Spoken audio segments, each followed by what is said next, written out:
This is Poland, a country with a rich history spanning over 1,000 years. But most people know next to nothing about it, so let's fix that in 8 minutes. The history of Poland begins in the 7th century AD with the emergence of the Polish tribe. They inhabited a region that is now western Ukraine and southern Belarus. The name Poland likely derives from the tribe's name, but no one really knows for sure. We do know that they were Slavic people who spoke a language closely related to the ancestors of modern Ukrainians and Belarusians. By the 9th century, the Polish tribe had expanded and was known as the Polish state or Polonia. While they didn't have a centralized government, they did have local rulers called dukes. In 963, a duke from the nearby Moravian Empire converted to Christianity, which paved the way for the Christianization of Poland. His son, the future Saint Stephen, Duke of Poland, continued his father's religious policies, although he faced opposition from pagan priests. In 972, when Stephen traveled to Rome to meet Pope John XIII, he became the first Polish ruler to do so. Upon his return, he established a bishopric in Poland and appointed his brother, Bishop of Krakow. In 985, the first known ruler of Poland with the title Rex, meaning king, was Boleslaus I, also known as Boleslaus the Brave. He further expanded Polish territory and built the foundations of the Piast dynasty. The Piasts, also spelled Piast, were a noble family whose descendants ruled Poland for almost 700 years. But despite these early successes, the Polish kingdom would face challenges during the following 200 years. In 1025, after the death of Casimir the Restless, his sons went to war with each other over the inheritance. This civil war weakened the kingdom, allowing outside forces to invade. In 1102, a coalition led by the German king Henry IV invaded Poland and deposed the last Piast king, Boleslaus the Wry Mouth. However, the Germans did not occupy Poland. Instead, they crowned a member of the Piast dynasty as the new king of Poland. This period of German domination lasted until 1138. In 1138, a counter-invasion of Silesia by a coalition of Polish duchies ended the German occupation of Poland and restored full Piast control. After this, Poland experienced a political crisis. There were several contenders for the throne, and the royal power was weakened in favor of the nobility. By 1146, the Grand Prince of Kiev even seized a part of eastern Poland. It wasn't until 1155 that the rule of the Piast dynasty was restored under King Boleslaus the Curly. Under his successor Casimir the Just, Poland entered into a golden age of sorts. He made Krakow the capital of Poland and expanded the borders of the kingdom significantly. He also maintained good relations with the Holy Roman Empire and secured peace with the Kievan Rus. Poland would enjoy peace and prosperity throughout the 13th century. During this time, the Mongols devastated much of Europe, but they never invaded Poland. Some historians believe that the Mongols respected the vast, mostly impassable swamps that covered much of Poland. Others say that the Mongols simply forgot about Poland's existence because it was so unimportant at the time. Poland's neighbors, however, were causing more problems. In the early 13th century, the Teutonic Order, a German Christian military order founded in 1118 to support the Christianization of the Baltic region, began expanding aggressively westwards into pagan lands. They quickly conquered most of northern Poland and pushed southward towards the Polish core territories. But their advance was stopped at the Battle of the Wartha River in 1242. Despite this defeat, tensions remained high between Poland and the Teutonic Order. To make matters worse, in 1260, Ottokar II of Bohemia briefly seized Silesia and threatened the very existence of Poland. But in 1279, Prince Rudolf I of Germany intervened in Polish affairs and forced Ottokar to return Silesia to Poland. This conflict demonstrated the weakness of Poland and prompted the Jagiellonian dynasty to seek closer ties with the Crown of Bohemia. A formal union was agreed upon in 1325, and an exchange of ambassadors followed in 1327.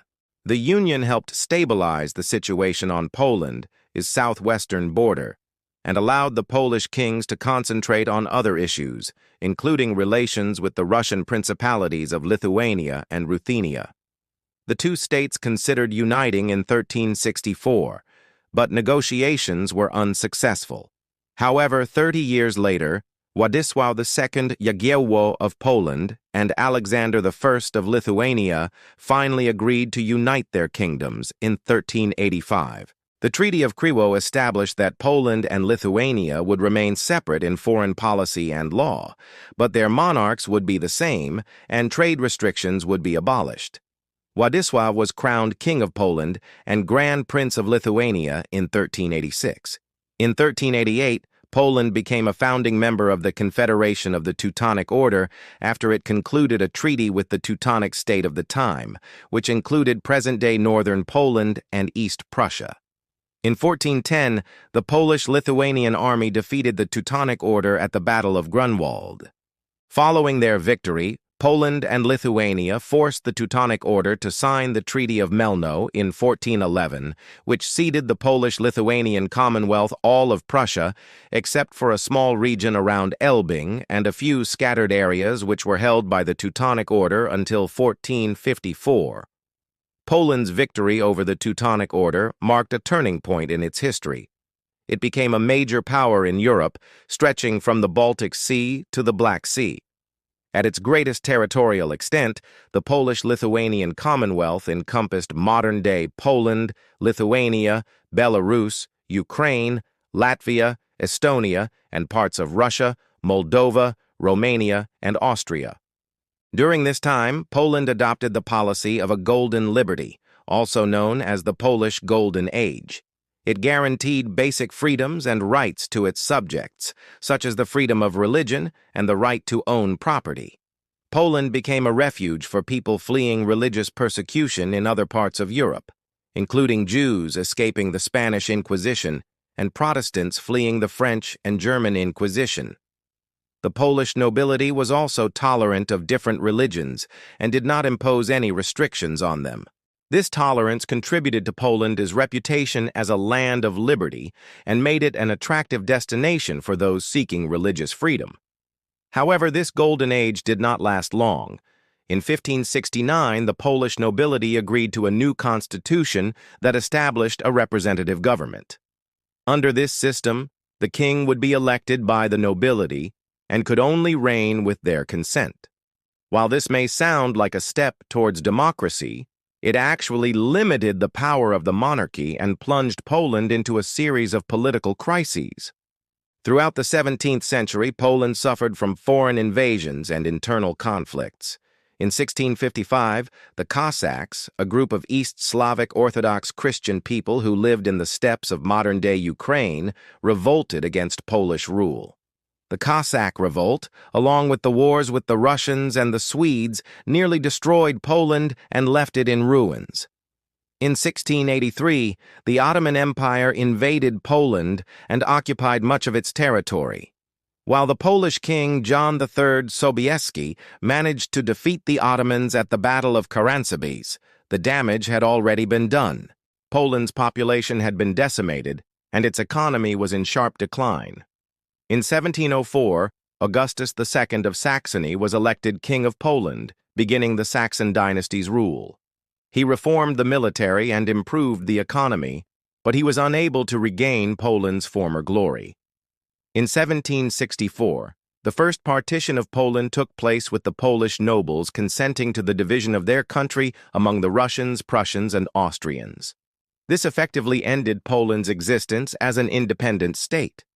Over the next 200 years, Poland would change hands many times. It was occupied by Napoleon's army in 1807, then became part of the Duchy of Warsaw in 1809. When Napoleon was defeated in 1815, the Congress of Vienna divided Poland among Russia, Prussia, and Austria. In 1830, a Polish uprising against Russian rule was brutally suppressed, leading to further partitions of Poland in 1845 and 1846. It wasn't until World War I that Poland would gain another chance at independence. On November 11, 1918, Poland's independence was restored, and Józef Piłsudski became the first head of state. Poland's post-World War I years were turbulent. The country faced a number of threats from its powerful neighbors, including the Soviet Union, Germany, and Czechoslovakia. In 1920, the Polish army under the command of General Edward Rydz-Śmigły defeated the Bolsheviks in the Polish-Soviet War, which resulted in the Treaty of Riga and the establishment of the Polish-Soviet border along the River of Niemen. The interwar period saw some notable accomplishments for Poland. Its culture and economy flourished, and it made significant contributions to science, art, and literature. However, anti-Semitism was widespread, and there were frequent conflicts with Germany over the Polish Corridor, a strip of land that connected Poland to the Baltic Sea and separated East Prussia from the rest of Germany. On September 1, 1939, Germany invaded Poland, marking the beginning of World War II. 2 weeks later, the Soviet Union also invaded Poland, dividing the country in half. The Soviets occupied the eastern part of Poland and annexed most of it into the Ukrainian Soviet Socialist Republic and the Belarusian Soviet Socialist Republic. The rest of Poland was incorporated into the German Empire as the general government and as part of East Prussia. During the war, Poland suffered greatly. Many of its cities and villages were destroyed, and millions of its citizens were killed or deported. After 6 years of German occupation, Poland was liberated by the Soviets and the British in 1945. The country's borders were readjusted, and it lost all of its territory east of the rivers of San Notich and Bug, which were now within the Soviet republics of Belarus and Ukraine. In the aftermath of the war, Poland was transformed into a Soviet satellite state. Its economy was nationalized, its political system was changed to a one-party socialist state, and it became a key part of the Soviet Union's military defense strategy. During the Cold War, Poland was a crucial part of the Eastern Bloc and played an important role in the Soviet Union's containment of Western Europe. However, in the late 1980s, Poland became the first satellite state to challenge the authority of the Soviet Union. In 1980, workers in the city of Gdansk formed the first independent trade union in a Soviet bloc country. This event marked the beginning of a series of protests and strikes that eventually led to the fall of communism in Poland and the subsequent dissolution of the Soviet Union. Since its transition to democracy and capitalism, Poland has become one of the most successful economies in Central Europe and a prominent member of the European Union. Today, Poland is a vibrant democracy with a thriving economy and a strong sense of national identity. Its citizens are proud of their country's history and its role in shaping Europe's cultural and political landscape. So that's Poland in a nutshell.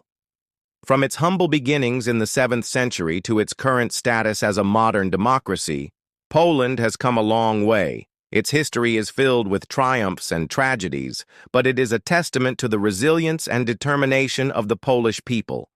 Now check out another episode on another country.